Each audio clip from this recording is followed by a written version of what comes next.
welcome our very senior panelists, and it's an honor to be moderating the session today. To start with, I think it'll be lovely if you can share a little bit with the audience about about an exciting project that you've been working on currently, which will also give us a sense of the kind of work that you're passionate about. So why don't we start with you, Neela? Okay. I don't know if you can hear me. Can you? Yes. Yeah. So I'd like to talk about something that I've done in the past. This was setting, and I know some people here also know about that work that I did. So this was, setting up a platform for a large company, which a data platform for a large company, which allowed different business groups to do what they want with the data, to ingest any kind of data they wanted, to manage it the way they wanted, to access it the way they wanted. So it was really more like democratization of data, and that's what made it really exciting, because we were really enabling the whole company to do a lot more with data. And that really was very, very encouraging for everyone concerned. Yeah, can you hear me? Yes. So I come from the firmware organization in Dell Systems Management. The recent project that I worked on was Dell servers remote system management. It was a real-time solution that we provided. The system can be anywhere, sitting in any place in the globe with your laptop. You should be able to remotely do anything that you'll do sitting next to the server. With the data center explosions that we are seeing, the data centers are in north, like Iceland or wherever there is temperature cooling is very much possible. So giving them a real-time solution to access the servers and manage it, completely being away from it, is something that we delivered. It is very exciting project that I want.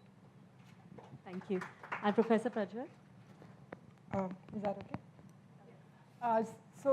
Yeah, as Neha said, I'm an unusual trespasser here, so to speak. My interest is, as she described, the black holes that we see in distant galaxies. This is something that I worked on. To sum it up, I mean, black holes are sort of is an idea which is used to sort of fire the imagination. It is thought of as something speculative. But the truth is that they're very real. We have actual empirical evidence that they exist. Not just that they're extremely common. We have about 10 million of them strewn across the Milky Way, and there are giant ones in the centers of galaxies, including our Milky Way, which are strewn across the universe. So the opening of these sort of state-of-the-art technology is what we use to investigate the consequences of black holes in the universe. And so we look at things in the sky at a multitude of wavelengths and try and apply the laws of physics we know to what we see. And black holes are also studied in that fashion. And in terms of a recent project, I can say that I have just continued to investigate deeper and deeper into this field. But I have also, the most recent exciting project, I would say, is one where I worked in a large collaboration. And that was exciting, not so much because of the science questions, which have been exciting all along, but more the work environment, which is like, it's a large international collaboration where the ethos is very collaborative rather than competitive. It is an ethos that was driven by the people who led the project, and so that has been exciting. And the outlook is more, in fact, unexpectedly a common thread with what some of the others said.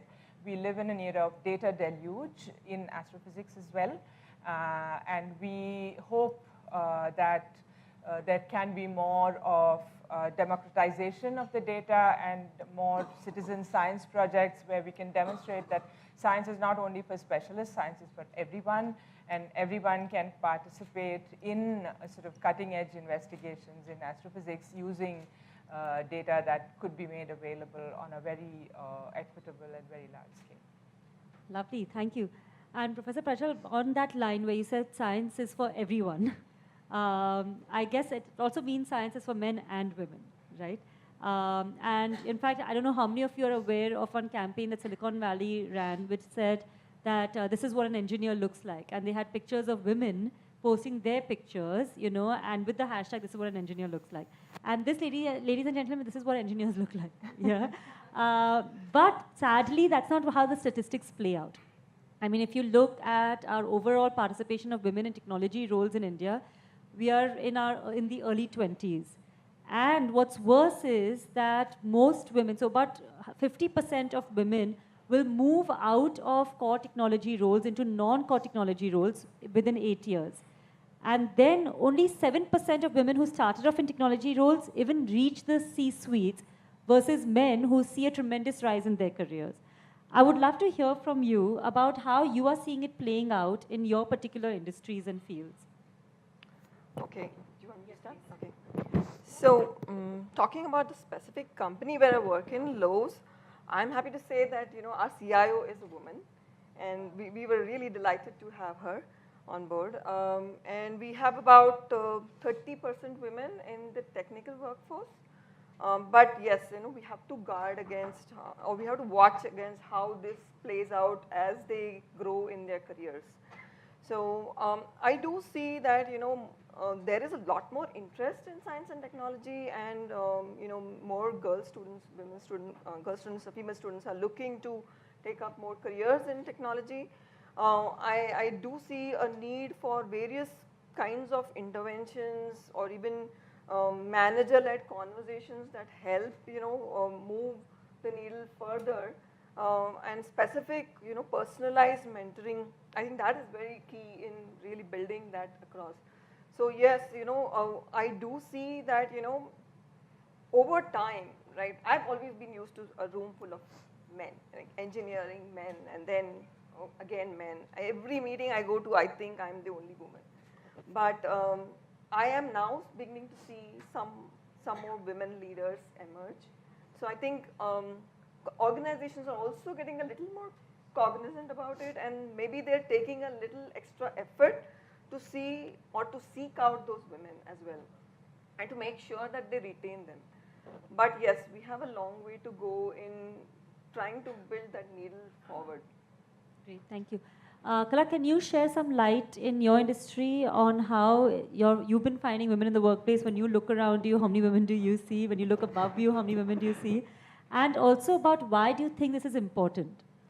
So actually, my manager's manager till then, all women.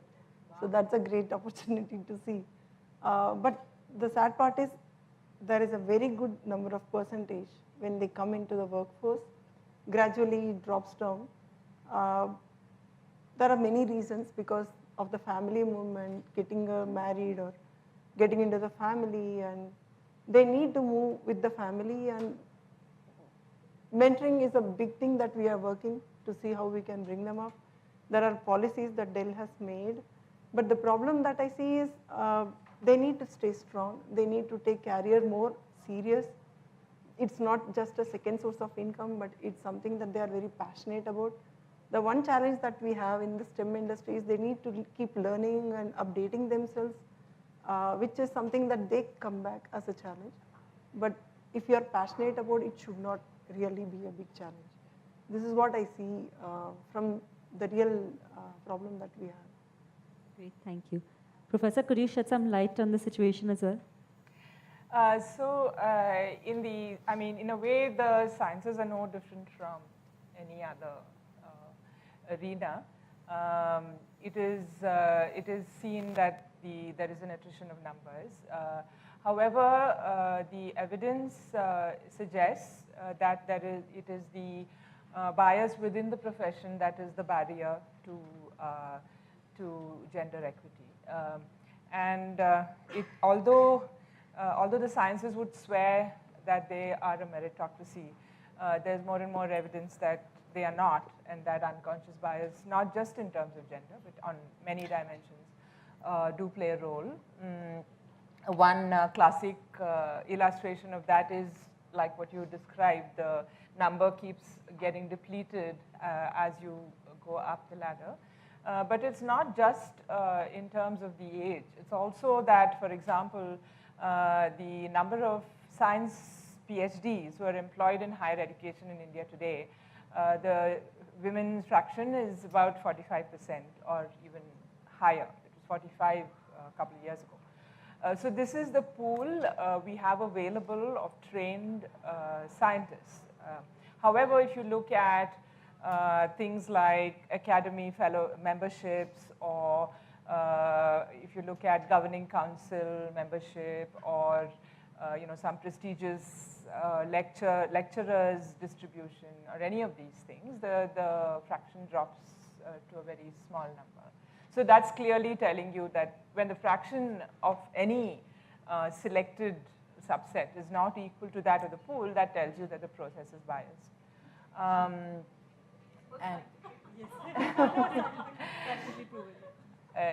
So on the other hand, there is the tendency is to fix the women. So in India, most scientific research is funded by the government, almost all of it. And the government recognized very early that there is gender bias in the scientific workplace. However, when it comes, and the government has put in a lot of money into trying addressing that problem. But when it comes to designing interventions, again, it's a very patriarchal mindset which seems to drive the interventions. So the interventions are patriarchal. They tend to fix the women. The evidence does not show that the women lack competence or they lack productivity. There's no productivity deficit. If you look at the women who are already in the workforce and compare them to the men, there's no productivity deficit. There is a correlation between gender and hierarchy. So, for example, the age at which women become professors is systematically larger than the age at which men become professors, although there is no productivity deficit when you control for age, things like this. Whereas the interventions are all geared towards fixing the women, give them more skills. There's no evidence that they lack skills, but then government will say give them more skills. And so the interventions so far mostly are patriarchal, even in terms of, for example, they introduced something called the career break fellowships, but they did not make it open to men. It was only open to women, and so on. Great. I think that goes pretty well into the next segment, which, Kala, it would be lovely to hear from you about what are the kind of interventions that you have seen working in your corporate career. So mentoring is one thing very, very important. When we have a mentor attached to a woman person who is ready to leave, and we guide them based on what understanding or help they want. We try to see what is the situation and how we can help them. Generally, when they speak, like I had a case recently where she had a small child and she needed help, and she was not really understanding that how other mothers felt it. So the moment they realized that there are policies to support and the problem can be solved, it was really easy for her to continue. There are options like we give part-time opportunities there. There is a daycare available very close, and all that is taken care with the policy at Dell. And also we have a focus group which is working on how to improve the diversity. Like we have divided it to 3 major streams, like how we are bringing in the more resumes which are more effective, and how whoever is there, how they are not leaving it, how we can develop them into the technology career path, and then the third is how to retain them. So whoever is trying to go, how we can bring them back. Women having a break, we have a bootstrap program where they can just join us. They can get themselves coached. When there is a suitable position inside, they can redeploy themselves into a full-time opportunity, or we also train them on whatever specific skills they want. So we have multiple areas where we are taking care so that the leaky pipeline is arrested. Whatever we have, the percentage at the entry level is able to really continue and grow into the leadership pipeline. Great. What about you, Neela? I'd like to add, just to add to those, those are really lovely measures and very, very welcome in organizations. What I find most effective is this personalized mentoring, and she mentioned mentoring. and having a personal mentor and a personal sponsor in the organization, and also training. And I think this we don't do enough of. You know, I'm sorry to say that in the IT industry we don't do enough of this, is training each manager to have these conversations, because finally it's not always easy to have this broad-based mentoring program, or you know, a woman feeling comfortable going and talking to a very senior woman leader. Also, you don't know, it may or may not happen, but the manager needs to know how to deal with these situations, and the manager needs to enable these comfortable conversations with the women employees, so that they can then come up and say, okay, this is what my problem is, and then the manager can say, okay, maybe these are the solutions that you can work around with. And I've had this experience earlier in my past as well, when my manager actually helped me when I was thinking of a career break when I had a child, and he told me, why do you want to do that? Now technology is enabling a lot of things, so I don't think you should do it, and this is what you can do, and he offered me a solution. And I think that personalized mentoring and personalized counseling is very, very key to help change or convert a person from thinking, or a woman from thinking, oh, I have to take a break, or I have to elongate my break, or I cannot come back into STEM, or I cannot, you know, reskill myself, and all of those doubtful situations. Great. So how many people in the room have a mentor? Okay, that's about 25% of the people in the room. And that's a good start. But I think then that shows about, one, that people are recognizing the need for a mentor, and the ones who don't have it need to put in some more effort to be able to find that right mentor. Professor Prajval, would you like to share a little bit about what are the qualities that someone should look for in a mentor? And maybe you could share from your own personal journey if there was somebody who mentored you, or if you have mentored somebody. That's a very difficult one, because I think the way HR is dealt with in the scientific institutions is very different. I mean, we don't even have a concept of HR, you know. Yeah, I mean, no, I don't think, I mean, nobody in, well, yeah, all the mentoring is informal.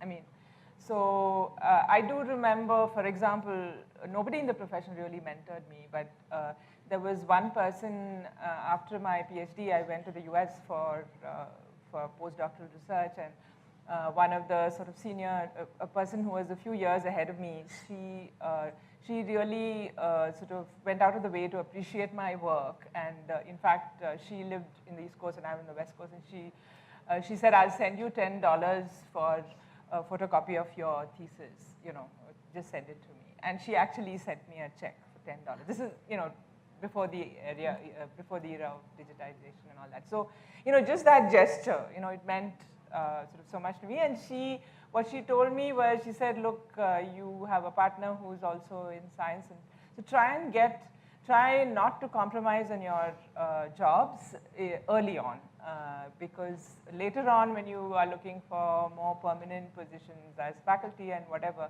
you should have had the best experience prior to that.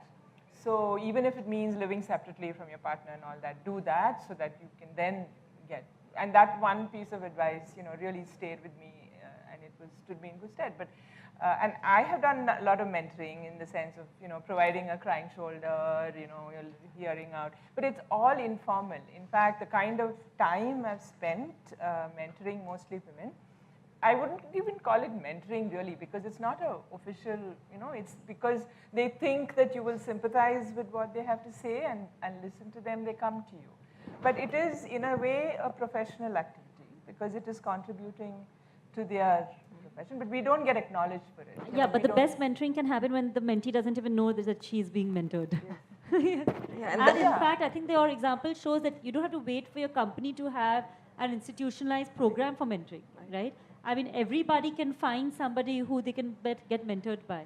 Yeah, but it's a problem that it is not then acknowledged, because, you know, the time I spend mentoring is time away from what I'm supposed to do, and I don't get acknowledged for that. So then that sets me back professionally. You know? In fact, so many people are talking now about reverse mentoring too, right? Where they will even get say, junior employees to reverse mentor senior leaders. So senior leaders also have a lot to learn Of course. from the juniors. Yeah. What about at Dell and Lowe's? Do you all have more institutionalized mentoring programs? We are just about starting some of that. What I'm going to ask and champion for is, trying to get this manager-led mentoring as well, because I find that the most effective, and that will be most personal and most situational. So we're on the path to get that. We have a very detailed managers are first sensitized on how they should treat men, treating or how they can connect to mentors, either men or women. And one big thing that will differentiate is mentors are different from coaching. Coaching will be a direct problem solving where you admire someone on something and then you go to them and ask for something. Mentoring is different, where they'll just listen to you, they'll give you some suggestions which will make you to go think. You go and solve your problem yourselves. They may give you guidance, but they will not solve the problem for you. They'll just be there to give you the advice that you are looking for. Maybe sometimes they just listen to you while discussing itself, you'll find the confidence to go and solve the problem, and it's a different piece. So we coach a few people who are interested to take that type of help, and we mentor people who are really looking for a broader scope, career development, time management, some generic aspects where they need help too. And they can choose the mentors based on who they want to, whom they are very inspiring with. And it's like you need not be strict to one mentor. If you are connecting to your mentor, it can be time bound with the SMART principle. Once the mentor and mentee comes to an agreement that they are done with that, they can always switch to a next mentor and move on. So we also measure it like if the mentor needs coaching or mentee needs coaching, how we can make it more effective at org level. And what you told is true. The mentor also learns in this process. It is not just one way always. So that's great. So so there are all these different roles that people can play in your life. There are coaches, there are mentors, there are also sponsors, right? And there's a good way of differentiating between mentors and sponsors, which is a mentor speaks to you and a sponsor speaks about you, right? To somebody else to get you to move up in your career path. Then there are also your cheerleaders. There's this entire support system that every person requires, men and women, and sometimes women require it more just because they have multiple priorities that they're juggling with. It'll be great if we can hear a little bit from your stories about who your cheerleaders have been. What has been your support systems in this journey? Professor, would you like to start? I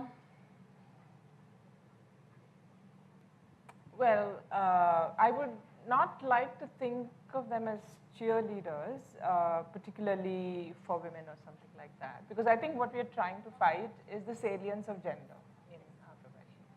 What we are trying to fight is that when I walk into a room, I'm wearing labels of, passion for science, wanting to find out about the universe, maybe some other things, some other hobbies like interested in music, wanting to play football. I'm not wearing I'm a woman when I walk into my professional room. But the reality is that I'm seen primarily with that label, which I'm not even trying to wear. So that is what we are, trying to fight. And given that, I can't say that there have been cheerleaders, because my profession is a very, very gendered profession. Even though they swear by meritocracy, when the processes are actually implemented and when we look at how they're implemented, they're very gendered. So I don't really know how to answer that question. But of course, my family was very supportive. My parents were both science buffs. They inculcated I was born a year after Sputnik was launched, so science, space, all of that was thick in the air. All the books I had so many books reading about science and whatnot. So they were, of course, a big source of support. And I went to a girls' school, girls' college, so there was less of this, you can't do science kind of a thing. I did my master's in IIT where it was heavily gendered. There were a lot of, there were more demoralizing experiences than support experiences.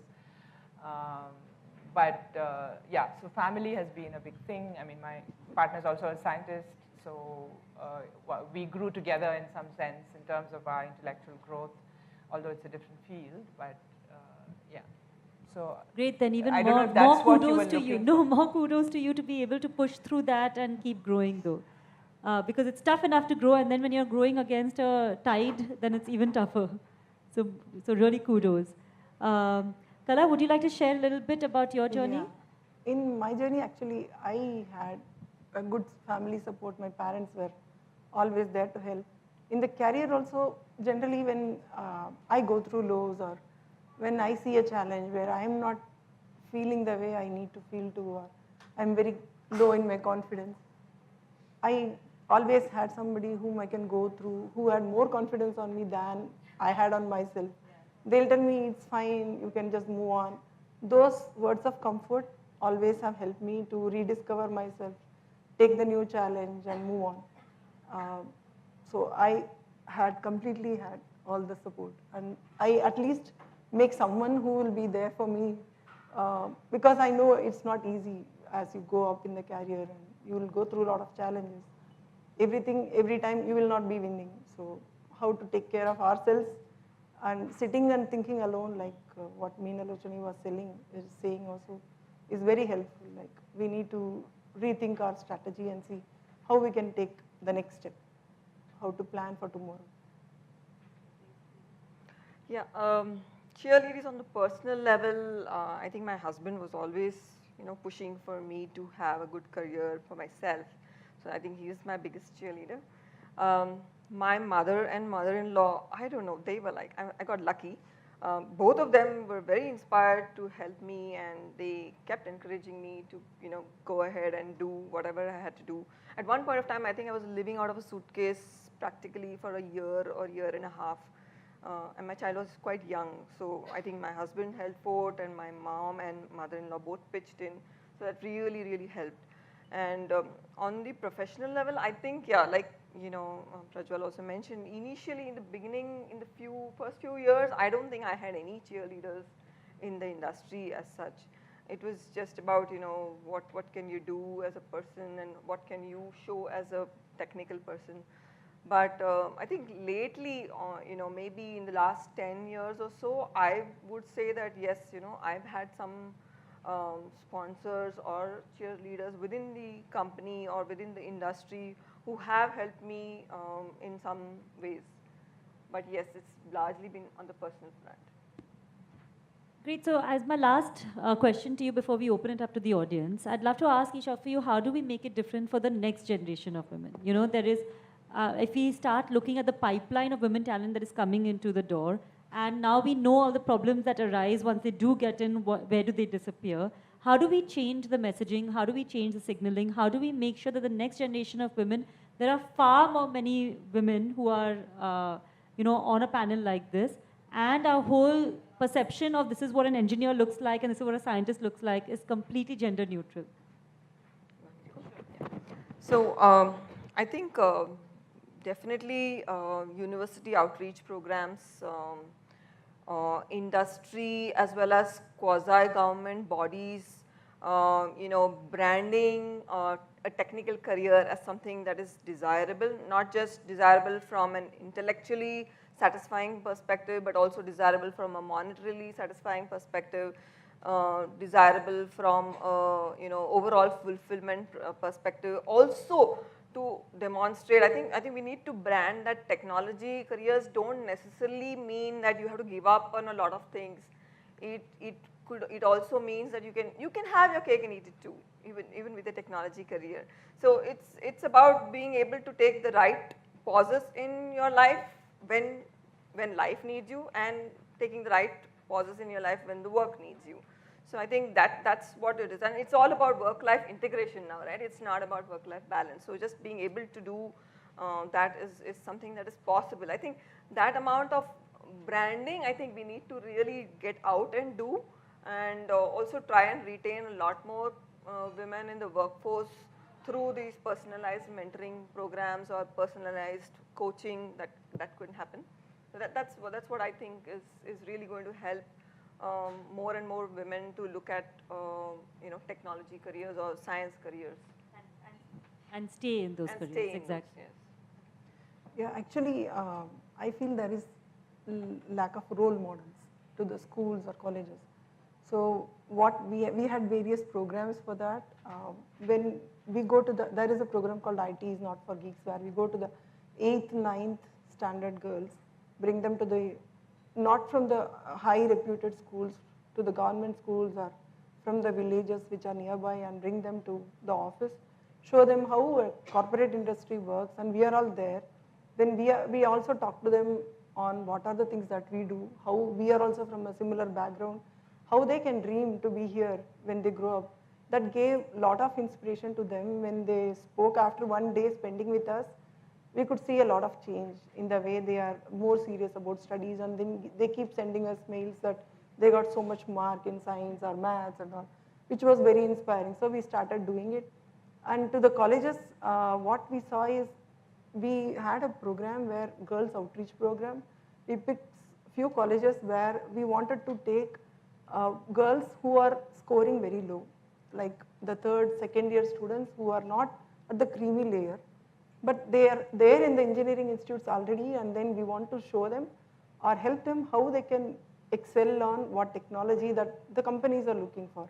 Obviously, we cannot cover all the curriculum, but we can show them what are the things they need to really focus to go and excel, so that they will be able to get a job. And then, because many of them are first time graduates in their families, so we wanted to make a difference in their life, and then we did. Now we also gave them internship in Dell, and then they stay with us for 6 months. Whoever can get a job, they go. I'm very happy to say that we have been doing it since 3 years now, and more than 20 plus from last year only have been placed, which is a big thing for us. We are very proud of it. We want to expand it to more colleges and see how we can take it next level. And the next program we have is like campus to corporate. This we go to the real rural colleges. We spoke to a couple of colleges like Hosur and beyond. The challenge they had is they have enough number of girl students who are studying. The problem they had is when the final year interview or campus thing happens, right? The boys who are very low scoring throughout the 3 years are able to crack those interviews, but girls having 90+% is not able to take the job. They don't get placement. So what we thought is we will go to them, talk to them on how they can prepare themselves, being on the other side of the table, how we can make them understand what the corporate needs. We are working on how to present the resumes, how they should prepare for jobs, what does a corporate industry looks like, how they should be changing themselves to reach their goals. So this is something that we are doing, which is not to the top creamy layers, but to the colleges which are beyond, and give them internship opportunities. That's great. I'm sure if this is what has been achieved in 3 years, I mean, there's a lot that will happen in the years to come. So it's fantastic that companies like Dell are doing these kind of initiatives. Professor Prajval, what about in the science arena? Yeah, so I can say that what's happening within scientific institutions is nothing compared to what I'm hearing is happening in the corporate world. That was my impression before I came here as well, but also substantiated by what you're saying. However, there is also, in terms of what should be done, I believe that what we should do has to be based on evidence. It cannot be based on something that comes out of our heads. And like I said before, there have been interventions, but they all seem to come out of this same patriarchal mindset. And so therefore, they go in the direction of fixing the women rather than addressing the problem. Secondly, I think whatever interventions are designed, they should seed rather than hinder cultural change.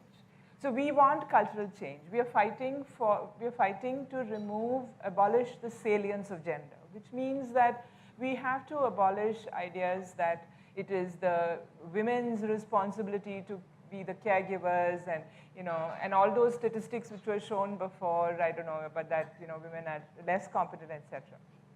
So it cannot be that. So for example, career break interventions, they should be open to both men and women, because otherwise you're giving the signal that it is only the women who have the responsibility for career breaks. And the government of India had a career break fellowship, but they refused to make it open to men and women.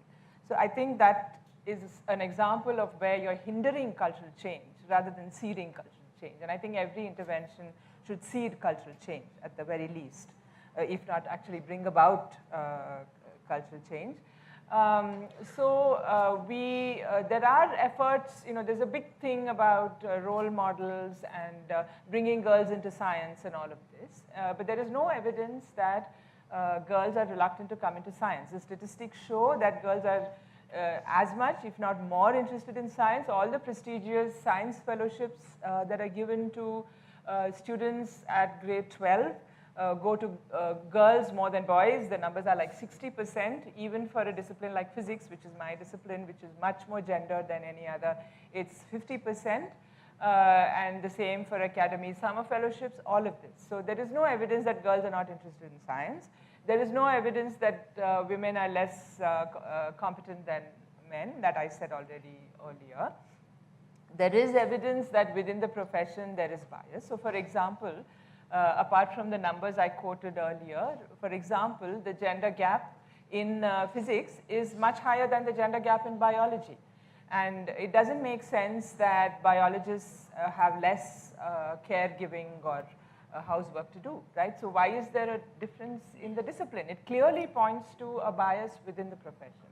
And so that is what we need to address, which means gender sensitization, and not gender sensitization of students, which is what typically they do. When they have programs in our institutions, they are all for the students, but it should be gender sensitization for the leaders and for the gatekeepers, journal editors, for scientific organizing committee members who are choosing papers at conferences. So it should really be that. And in terms of role models, I would say it's far more important to have women role models for boys, much more than for girls, because girls don't seem to have a problem. We are getting girls into science. It is boys who need to learn that it's quite ordinary for a scientist to be a woman, as ordinary as it is for a scientist to be a man. Because after all, we're fighting salience of gender. And in fact, there was a recent paper published last year which showed that this was just a sample in Uttarakhand, actually Dehradun school, in Dehradun government school children, private school children sampled for their perceptions. And the authors conclude that boys are much more likely than girls to feel that girls are not competent or will not be competent in science, science is difficult, girls don't want to do difficult things, all of these things. It is, the boys are more likely than girls to have these perceptions. So I think the role models, I agree role models are important, but I think the need of the hour is not role models for girls as much as role models for boys. And because it is those boys who are then becoming scientists. Such boys are now my colleagues. They are selecting, they are hiring faculty, they are picking PhD students, etc.